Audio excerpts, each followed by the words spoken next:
Oke teman-teman, jadi hari ini kami dari kelompok 3 Operating System dari Binus University, kami akan menjelaskan cara memakai Oracle VirtualBox untuk membuat sebuah Ubuntu. Jadi pertama itu Oracle VirtualBox itu adalah sebuah perangkat lunak virtualisasi yang memungkinkan Anda menjalankan sistem operasi tambahan di dalam sistem operasi utama Anda.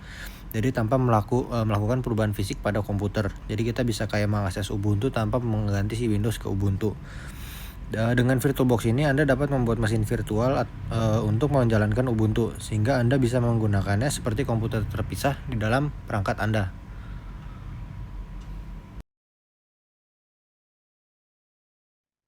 Iya, baik. Hari ini saya akan mendemokan cara untuk menggunakan virtual machine Oracle VirtualBox. Jadi pertama-tama kita akan searching di Google atau di browser Oracle VirtualBox. Nah, pada halaman ini kita bisa pilih aja pencarian pertama yang paling atas yaitu Oracle VirtualBox. Nah, pada ini merupakan landing page dari Oracle VirtualBox sendiri. Kita bisa langsung klik download aja. Nanti kita akan redirect ke halaman download. Nah, ini ada banyak pilihan download, ada Windows, Mac OS, Linux, dan juga Solaris. Nah, untuk pada sesi kali ini, saya akan mencoba untuk download yang Windows ya, karena saya menggunakan Windows. Nah, teman-teman yang ini juga bisa memilih platform yang kalian pakai aja. Dari pilihan ini ada yang Windows, Mac OS, Linux, dan juga Solaris. Kita tunggu downloadnya sampai selesai aja.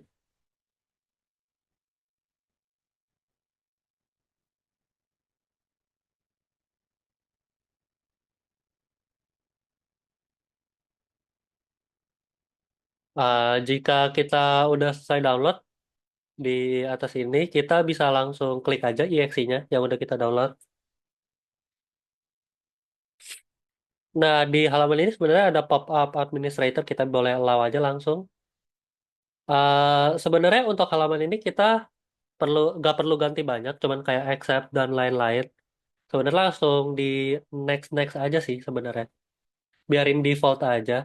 Kalau ada warning gini dan juga missing dependency gini, kita langsung yes aja.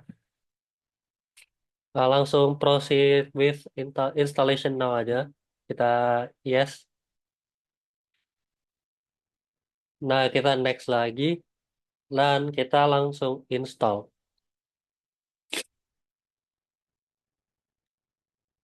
Kita tunggu installationnya. Nah, jika gini, maka VirtualBox ini udah terinstall di device kita masing-masing. Kita langsung finish aja dan nanti VirtualBox-nya akan kebuka seperti ini. Nah, teman-teman ini bisa lihat kalau ini VirtualBox-nya udah bisa dibuka dan ini adalah tampilan home dari VirtualBox yang tadi. Nah, gitu. Selanjutnya, kita juga perlu sebuah Ubuntu sebagai image ISO nantinya pada film mesin. Oleh karena itu, bisa kita search lagi di browser atau Google. Kita bisa search ISO file Ubuntu. Nah, bisa klik yang ini. Nah, pilih yang paling atas lagi ya, Ubuntu, karena dari Ubuntu resmi. Ini tampilan home dari Ubuntu page-nya. Ini kita bisa.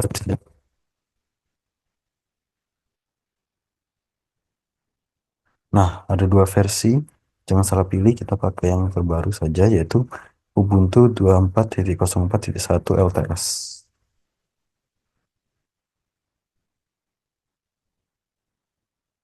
Nah, lalu kita bisa klik download saja ini.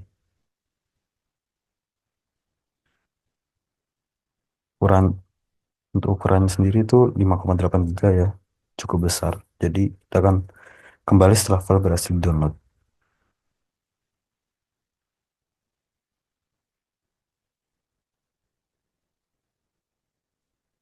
Nah, oke teman-teman, sekarang bisa kita cek lagi nih filenya berhasil di-download.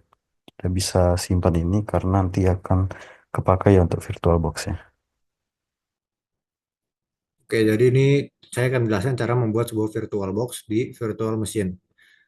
Jadi kita bakal pilih menu new ini di sini untuk membuat sebuah VirtualBox di mana kita akan mengisi beberapa data. Di mana name ini kita isi aja nama Ubuntu karena OS yang kita gunakan adalah Ubuntu. Lalu untuk bagian folder ini kita biarkan default aja karena emang dari si virtual machine udah menyusun ke folder kita. Untuk ISO image ini kita perlu mencari ke bagian file explorer di mana kita mendownload Ubuntu tadi. Di sini saya downloadnya di download, jadi kita open aja. Nah, ini udah mulai masuk Ubuntunya ke dalam ISO image. Kalau udah seperti ini kita bisa langsung next aja karena udah nggak ada yang perlu dilakukan lagi di bagian pertama.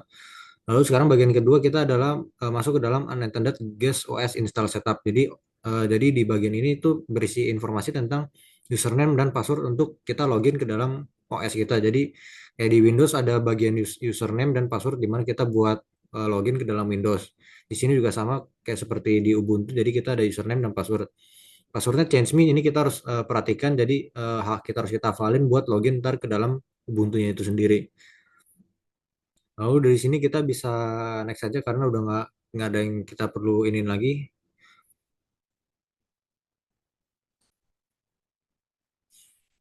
Ini merupakan bagian hardware dari si virtual machine yang akan kita build, di mana kita bisa memodifikasi dari mulai RAM-nya hingga ke CPU, total CPU yang dipakai di si Ubuntu-nya itu sendiri.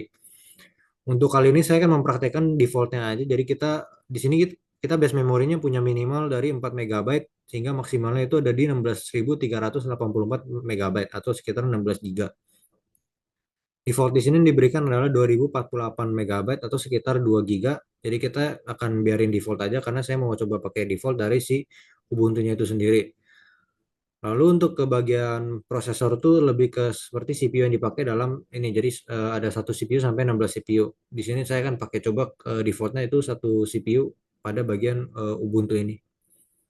Lalu kita bisa klik next aja karena udah nggak ada lagi. Nah, ini merupakan virtual hard disk dari si Ubuntu yang akan kita build, di mana virtual hard disk ini seperti kayak memori penyimpanan dari si Ubuntunya itu. Jadi defaultnya ada 4 megabyte hingga 2 tera. Di sini defaultnya di sekitar 25 giga, menurut saya udah cukup, jadi kita bisa next aja. Ini bagian summary dari pilihan-pilihan tadi yang udah kita isi sebelumnya. Ada bagian mesin name, OS type, itu seperti mesin name-nya, mesin folder, ISO image tadi yang udah kita petkan ke bagian folder kita. Lalu internet install ini berisi informasi tentang username kita, terus juga product key, hostname, domain name. Tapi untuk bagian password di sini nggak ada karena itu bersifat private. Lalu untuk hardware juga udah sesuai, kita bisa finish aja. Nah, kalau lagi seperti ini, Ubuntu kita itu lagi dibuild oleh si virtual machine. Prosesnya bakal makan waktu cukup lama, jadi kita harus bersabar untuk menunggu Ubuntu-nya ini lagi dibuild. Kalau udah seperti ini, udah prosesnya udah bener, jadi kita udah berhasil nge-build sebuah virtual machine Ubuntu di dalam VirtualBox. Akhirnya bakal hitam seperti ini, kita harus nunggu sekitar, nah kalau udah seperti ini, berarti Ubuntu-nya udah mulai masuk ke proses nge-build, di mana ada tulisan Ubuntu 24.04 itu versi tadi yang kita pilih sebelumnya di bagian mendownload Ubuntu OS. Jadi udah sesuai ya, sesuai yang kita pilih, itu versinya 24.04. Kalau bisa dilihat di bagian paling kiri atas Ubuntu running, jadi itu prosesnya masih running, jadi bukan error atau apa-apa ya. Jadi kita masih nunggu. Nah, kalau udah mulai hitam seperti ini, prosesnya sebentar lagi akan selesai. Ubuntunya udah hampir jadi nge-build. Untuk close ini nggak usah di-close, jadi kita biarin aja dulu. Nggak usah ngapa-ngapain karena masih proses build oleh si VirtualBox. Nah, kalau udah mulai muncul seperti ini, Ubuntunya udah selesai di-build. Nah, muncul ada kayak home background di bagian tampilannya ini. Jadi Ubuntu udah selesai terbuild oleh si VirtualBox. Ini lagi mungkin proses welcome ini kita bisa tutup aja karena nggak terlalu penting. Nah, ini merupakan tampilan utama dari si Ubuntu itu yang ntar akan kita pakai. Di bagian kiri ada sub menu-menu seperti aplikasi yang ada tersedia di Ubuntu. Nah, ini merupakan tampilannya. Oke, selanjutnya saya akan menjelaskan cara memakai dari VirtualBox yang telah kita build ini di sini. Kita sudah tampil menu awal dari VirtualBox, kita harus login, VBox user, terus passwordnya yang sudah kita ingat sendiri yaitu change me, Terus kita enter saja dan kita akan login ke dalam virtual machine kita pada bagian ini.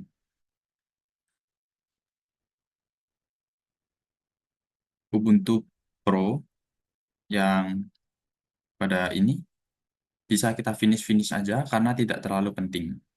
Nah, di sini kita sudah sampai ke dalam menu awal tadi dari pembuatan si virtual machine. Di sini kita bisa melakukan berbagai fungsi-fungsi di atas ini. Ada menu file dengan submenu preference, reset all warnings, dan close. Lalu juga ada bagian mesin. Di sini kita bisa melihat setting, text snapshot, session information, dan lain-lain. Nah, bagian setting sini eh, terdapat general system display dan lain-lain. Dan tentu saja kita bisa settingkan sesuai kemauan kita. Selanjutnya kita ke session information. Session information ini seperti kayak task manajernya dari Windows. Jadi kita bisa melihat CPU load dan VMM load dari virtual machine kita.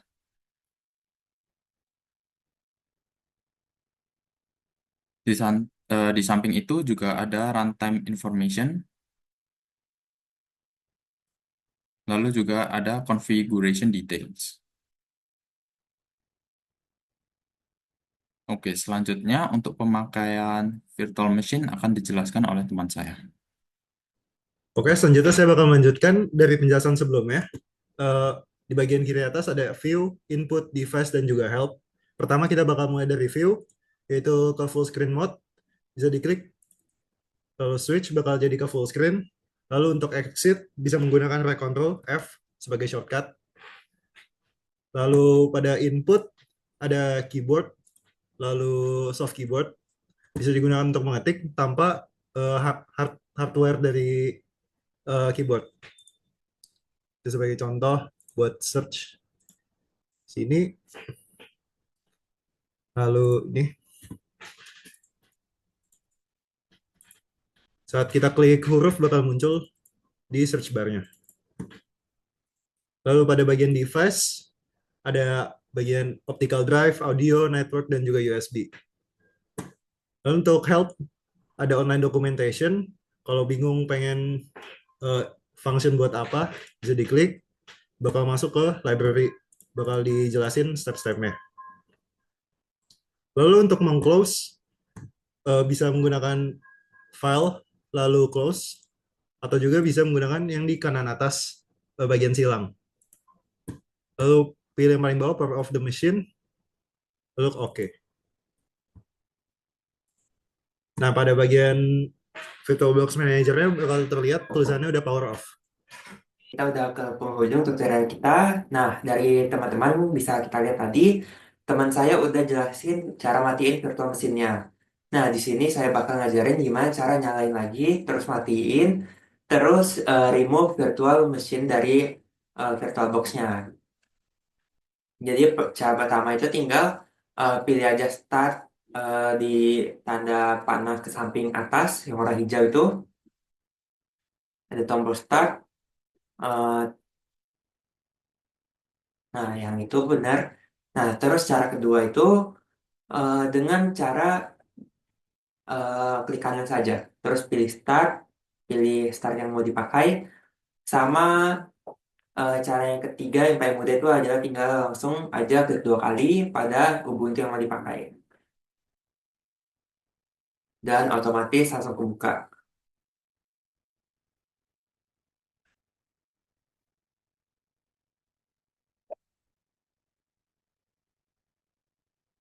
Oke, di sini akan loading untuk menunggu.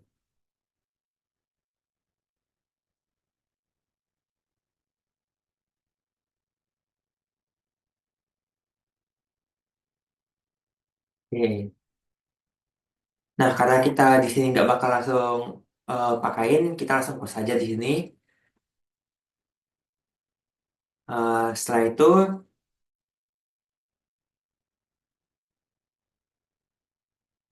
di power off aja nanti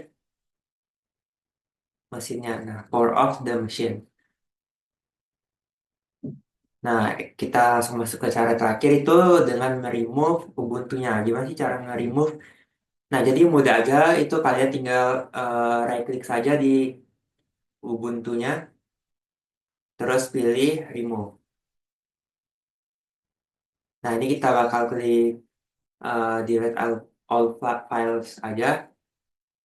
Setelah itu virtual machine tadi bakal ke remove dari VirtualBox sehingga nggak bisa dipakai lagi.